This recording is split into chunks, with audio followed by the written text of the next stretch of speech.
السلام علیکم. په هر یو ملک کې ته ژوند تیرې نو هغه ملک به تعالی څه ازادي درکوي. ته به د هغه ملک قانون منې او د هغه په بنیاد باندې به تا ته څه ازادي نه میلاویږي. دا د دنیا قوانین دي، دا انټرنیشنل لا ده. د زیاتره ممالکو قانون دا دی چې کم ماشوم په کم ملک کې پیدا شي دا د هغه شهري شو، هغه ته بای برت کم دی، هغه ته شهریت میلاویږي. په پاکستان کې راوند اباوټ 30 لک افغانان ژوند تیروي. په دې کې 15-20 لک هغه ماشومان دي چې کم په پاکستان کې پیدا شوي دي، خو هغه د ژوند ته کم بنیادي ضرورت دي لکه کاروباري ازادي، سیاسي ازادي، یا در ملک کم ډیپارټمنټ دی په هغو کې د جاب مسله راشي، یا سرکاري یا پرایویټ انسټیټیوټ. دغه مشکلات د افغانانو ته وو.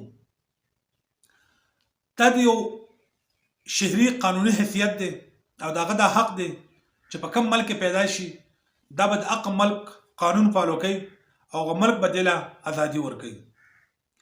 دغه قانون په پاکستان کې هم دی. لکه څنګه چې په امریکا کې یو ماشوم پیدا شي هغه د امریکا شهري شو.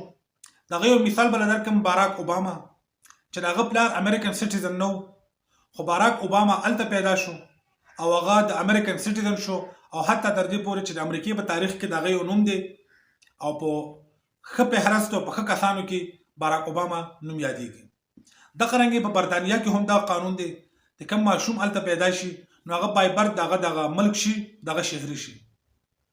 په پاکستان کې په سیکشن 4 چې کوم سټیزنشپ اکټ دی 1951 په دې کې هم دا دی چې کوم ماشوم په پاکستان کې پیدا شو نو دا بای برت کوم دی د پاکستاني نېشنل شو، دته به پاکستاني کارت، د پاکستان ډومیسایل، د هر څه به ورته میلاویږي.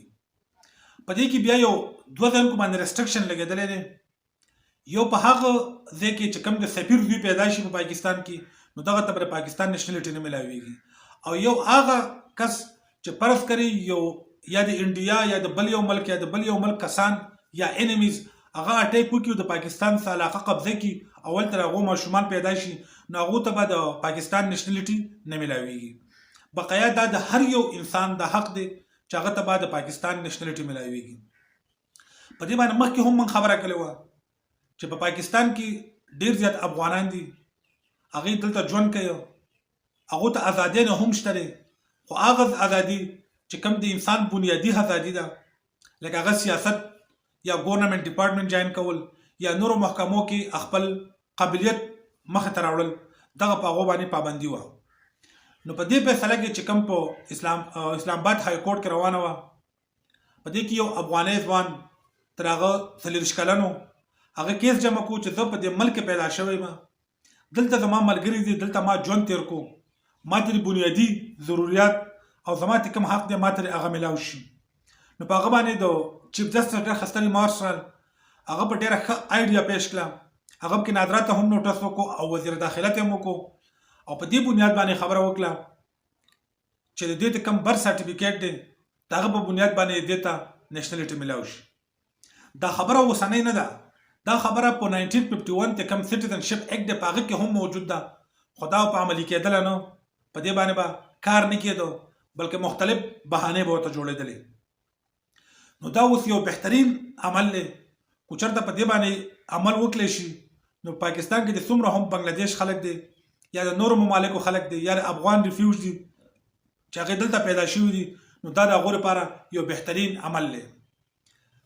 دا حق مال آئین پاکستان راکړلی دی، دا حق کوم دی دا افغانانو له قانون پاکستان ورکړلی دی، خو د حکومتونو د وجې د مسلو د وجې دا حق د عوامو نه یا د خلکو نه پټکلی شوی و. اوس په دې کې دا خبره هم شي کېدلی چې یاره کو دوی په خپل قانون کې یا په څه کې رد و بدل وکړي او د اردنس په ترو باندې دا هر څه ختم کړي نو او بالکل دا یو اپشن شته دی، خو دا ځکه نشي کېدلی چې کله یو نوی قانون راځي نو هغه په مخکنو خلکو باندې نه اپلای کېږي. نو چې کم دلته افغانان پیدا شوي دي چې کم د 1979 نه بعد راغلي دي یا د 1979 نه بعد دلته پیدا شوي دي نو په هغو باندې دا قانون نشي لاګو کېدلی. کو دیري کو وسي کو هر ټایم کې دا افغانانو حق دی، دا حق به هغو ته میلاویږي، هغو ته به د ملک شهریت او نېشنلټي میلاویږي. او په دې کې د افغانستان او د پاکستان د دواړو فایده ده. تجارت به سره ډیر شي، کاروبار به سره برابر شي، خلک به په خپل لیول باندې روزګار کوي، مایوسیانې به ختم شي، یو به د بل په حق باندې حملې نه کوي، یو بل ته رکاوټونه نه جوړي. هر سړی به د ملک شهري شي، د شرګردي به ختم شي، انتها پسندي به ختم شي، بدامني به ختم شي. کو په دې عمل باندې پاکستان حکومت مثبت سوچ وکړي او دا حق کوم دی افغانانو ته یا هغه کسان ته چې کوم په دې ملک کې پیدا شوي دي دلته وخت لري او هغه تعلق د نورو ملکونو سره، نو دا به ډیر پیدا نه کی. والسلام ان شاء الله تعالی. پر امید اوسئ، ډاډه اوسئ، دا ستاسو حق دی، دا به تاسو ته ملاویږي. والسلام.